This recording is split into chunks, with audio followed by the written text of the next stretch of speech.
mount our electric water pump right here, so let's go make up a bracket. Got our bracket on a bit of off-cut 3mm aluminium, so we're just going to cut that out, hole saw through the middle. Good to go, keep it simple, and there'll be 3 M6 bolts holding it down, some rivet nuts on the chassis rails. Our part's all done now, we just got to fold it up, but I thought I'll quickly show you before we do give it a fold. We've used our air chamfer tool around the perimeter and obviously inside the diameter there. That there gives a nice chamfered edge and it looks like it's a billet part out of a mill, and also countersunk the holes. As I say, no one will ever see it, but you always got to make sure you do a good job. So basically done, let's fold it and call it a day. We'll fold it up, looks really nice with our beveled edge, looks like a billet part. So as you can see on the back, got a 7mm gap on the back, that's to allow for the height of the head and a little bit of clearance. So basically we mount the water pump on it and throw it in the car, mark out our bolt hole spacing, put some rivet nuts in, and job done. Now that the water pump's all mounted, we've shifted on to finishing off the radiator. So how we're going to do it, as you can see, we've got a AN fitting here welded on a bit of tube, so we've had to cut the old one off, so it's got to finish finishing up their face. And we've just machined a little flat surface on there, mating surface, so when you put it through that hole, if we left the weld it'll be rocking, whereas this way here's got a nice true face, so once you seat it, it'll come out exactly parallel to the other side, because when we done the hole saw we went straight through, so this way here there'll be no guesswork, it'll pop out the other side, good to go. So basically it's got to weld it in there now and then put a 90° on the other end, but you'll see that in the next slide. Radiator is all done now, so this gives a great visual representation of how the flow path of the hidden water pump works. So as you can see, that pass through we made straight through the radiator goes out there, so that will be the inlet to the water pump, and then that will come back out the water pump through the inlet into the radiator, which is that last 90° bend there, and then flow through 1, 2, 3 times, then back out to the engine. So yeah, real simple setup. Throw it back in the car. So we've got a brace there to brace that one back to this one, as we have 2 brackets on the bottom there to assist the support there. So let's throw it back into the car and see if it all fits. Radiator's all in now. You can see the brackets we made a bit better now, and there we have it, real simple. Leads up to the water pump that's up under there. So what we need to do with the water pump though is get the correct angles now for the fittings as such, and then make everything meet up. So pretty happy with how it all turned out. So now we're up to doing the overflow. We'll run off this shape here, so we'll quickly explain it. So that there's the profile of the outside of the radiator down there, and this is obviously the outside of the intercooler tank, and as you can see it tapers down, so we made it a taper fit like that. So as you can see, well, I might not be able to see actually, but it contours well with the radiator, so it just flows a lot nicer than say how most times you see overflow just be a cylindrical, basically a bit of tube with some caps on the end. You know, nothing wrong with that at all, because it doesn't need to be baffled or anything. It's just simply for aesthetics, and we want this thing to flow and look nice. So we're going to trace it out onto some aluminium and then cut it out and fold it up. So I've quickly sketched it out and marked it out onto a bit of old aluminium. As you can see, literally this is scrap aluminium. So we managed to find a nice clean section, so we'll utilize this. So obviously we've got some overhang, so we can fold it up by hand, likewise on both sides. That's basically it. So cut it out, fold it up, and then make a cap that will go on this bit here. Job done. That's our overflow. Here's our completed overflow. As you can see, real simple, just need to give it its final finish. Good to go. So we just made our 2 wastegate pipes. You can see this one was quite a complex one in the end. You saw the different angles that needed to go on just to clear everything. So what we're going to do now is completely weld them out and throw them back on the car. We have down there 2 wastegate pipes, so they're fully done now, and that was a bloody mission to get them to fit. But nonetheless, we'll lift it up and we'll have a quick look. Man, they were a mission. This one here was a lot more complicated than it looks, but the next time we pull this wastegate out, we'll show you how tight it was. But basically, I couldn't come up underneath the back here. I thought, you know, just looking at it, you think, sweet, that's quite a bit of an angle. Even though the tightest pipe cut we could make a 90° bend, it was still hitting the downpipe. And the only other option was to come out here, but even then, you're too close to the boot and whatnot, so still got to be relatively practical. So we had to shoot it through the front, but how good's that thing going to sound? They're going to sound beautiful. On to the last jobs for the Altezza. So what we're going to be doing is finishing off the intercooler, so welding these elbows on, as well as the ferrules there. Weld the intercooler piping, the 4-inch intake for the turbo, the compressor housing, and that's all the fabrication work, so let's get into it. Look like an engine bay now, so we've fully welded out all the intercooler piping. Ignore this pipe, it does sit up like that, it just doesn't have any O-rings in there at the moment. So we've done all that. We welded on the ferrule to the compressor housing, also machined that compressor housing back so it wasn't sticking out so far. We welded on that elbow there, also made up, well, finished welding off that intake for the filter. So yeah, well, also the elbows onto the intercooler itself as well. So I think what we'll do, we'll move on to the ducting in the front now and get all that sorted out. One of the biggest visual things we've done to the front half is we've made all this boxing now just to tidy things up. There's no big empty cavities or negative voids in there. So it looks really nice and tidy. Good to go. It's a fun job actually making all this. Took a while just to get your head around things and make things work.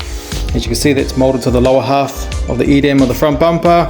We've also moved the oil cooler forward so we can have more room for our water pump that's sitting under there for the fittings coming off it, just for clearance. So yeah, there we have it.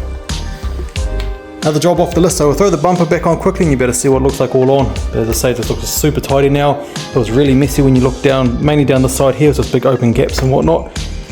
So yeah, another job done. Finished the last infill panel, that one there. That's simply for aesthetics, so it doesn't look like a big empty gap in there. So when you look down, once the grill's on, you won't see anything. It'll look real nice and seamless. So yeah, all that ducting turned out pretty well in the end. And so it won't look so ugly once it's all black. You won't even notice it. How good is that? We've finally just done the last part of the Altezza. Now we can pull it apart and start getting it ready, well, the engine bay side of things ready for paint. So as you can see, we've put the new headlights in, well, old but new headlights we got given to us, thanks to Sean. So I didn't realise that the old headlights didn't have this tab here, so we had to make up another mounting tab underneath here. It's all hidden, so we've done it so it's nice and tidy. So yeah, bumper's all on, we're good to go. Small price to pay for how big these wheels are. You got a 10-inch wheel on the front, and the guards have been pulled a lot. That we've got a bit of a, well, there's a bit of a lip there, probably about 2 or 3 mil maybe. So small price to pay to get the car running this low. As you can see, it looks pretty cool. Can't complain with that. So the back will be that height, the front will be up about 20 mil. So I think what we can do now, we can yeah, start pulling the motor out. How good does that look? So as for the height, we'll be about 20 mil higher than that, but apart from that, that's as low as it's going to be. As for the wheels, we'll touch base on them. So quickly, they're the only set like this in the world. They were designed in Hamilton, made in the USA, obviously shipped back here. They're a 3-piece wheel. I'll just bomb the matte black just to get a visual representation on what colors we want to run with them. Obviously we'll do a bit of contrasting.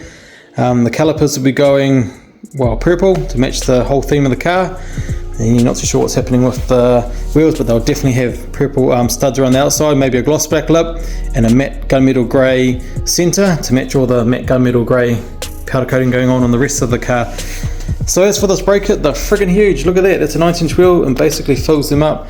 Those calipers are massive. I'm not too sure what they're off, but they're a radial mount, but I'm pretty sure they're a factory Toyota, but someone's just mucked around and made them up, because obviously the back ones didn't fit, the caliper fits, but this didn't fit, as you may have seen on Instagram. So yeah, these are the wheels. Very cool wheels.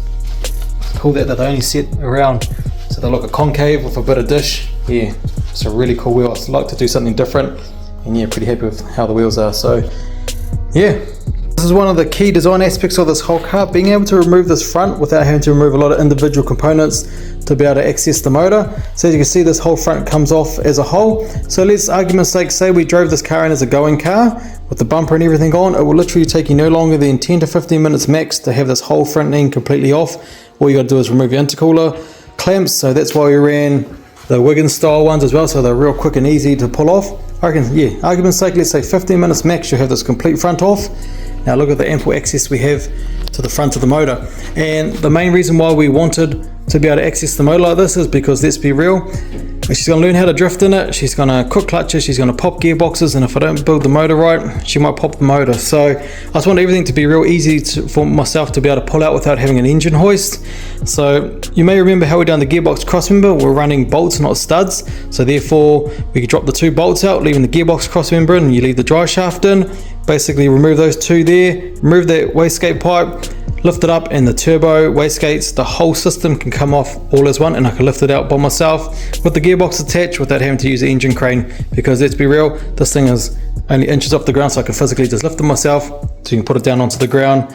We're good to go. So yeah, that is basically one of the main key aspects, or the design aspect of this whole car. You want serviceability to be, well, first things first, you want safety first, second serviceability, and then make everything look good after that. So yeah, nothing worse when you know you have a car and you can't get to the turbo bolts and all that type of stuff. But I've even designed this manifold so that I can physically get to the turbo manifold really easily, so we can remove that turbo without having to get underneath the car. We can all do it from the top of the engine bay. And I say you don't need any special tools. You don't need to cut down Allen keys, cut down spinners or anything. Normal size tooling to do a normal job. So there we have it. So there goes the whole front end all off. So now we're gonna just quickly lift that motor off, how I explained, the whole design of it. So we'll pull it out now all as one. I'm joking, it isn't getting any easier than that. So now you can understand, you can see how the car's so low to the ground, how I was able to lift this motor and gearbox out as one unit all together, just simply by hand, no jacks, no engine hoist, nothing. They're not very heavy. So all I did was obviously stood on each side, lifted it up, then slid it out of the dry shaft. So I don't know if you can see, but down there the dry shaft's still sitting in place. Yeah, simple as that really. If you're new to the build, we'll quickly run over a couple of the parts. So we'll start with all the heat exchangers there. So the all PWR cores. My first time ever welding aluminium was at Intercooler. Then we made the radiator, then we done these two oil coolers. You'll see how we made all this stuff, even down to the intake. We machined the turbo a lot lower, the snout, so then we could have it a bit more compact, so we could get the clearance for our 4-inch intake for the turbo and air filter setup. As for the manifold, I think there's a complete separate video solely for that manifold. 2 wastegates, I've done it solely for sound just because they sound pretty cool. You can see the priority on them. They're going to work really well in control boost. Everything else is self-explanatory. That's a pretty trick setup. I don't know if this was in this video or might have been in the previous one. Inside that it's all baffled. It's pretty cool, that catch can. There'll be no oil anywhere in the motor. It'll be just like how we've done the golf cart, or run off vacuum, and they work really well, especially on a rotary. So there goes all the parts. I think we might wrap this video up here now. So what we're going to be doing from here on out is sending all the stuff away for powder coating, and we'll do anodizing and whatnot. Get everything back in the car once it's all painted, and then we will buy all the fittings and stuff, resend the fittings back off for anodizing to color match to the rest of the theme of the car. So next time you see this car, we're probably going to start the prep on the paint and whatnot. So hope you hang around, because it might take another 500 years for me to finish it, but we're getting there slowly.